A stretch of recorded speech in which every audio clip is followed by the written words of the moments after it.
Baarlamaanka Kanada ayaa u codeeyay in sida uu ula dhaqmo Shiinaha qowmiyadaha Muslimiinta u badan uu yahay xasuuq ka dhan ah bulshadaas.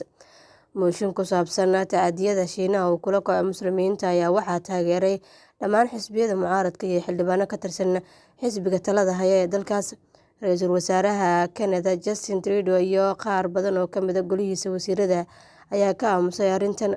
Kanada ayaa noqonaysa dalkii labaad ee aqoonsaday in xasuuqa uu Shiinuhu ku hayo dadka laga tirada badan yahay ee Muslimiinta ah. Mareykanka ayaa horaan u aqoonsaday dhibaatada lagu hayo dadkaas.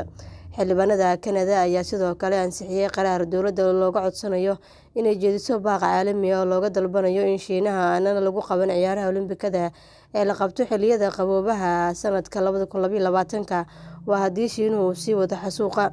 Shiinaha ayaa ka jawaabay tallaabadan wuxuuna cambaareeyay isla markaana ka hor yimid go'aanka ka soo baxay baarlamaanka Kanada sida laga soo xigtay wakaaladda wararka ee Reuters.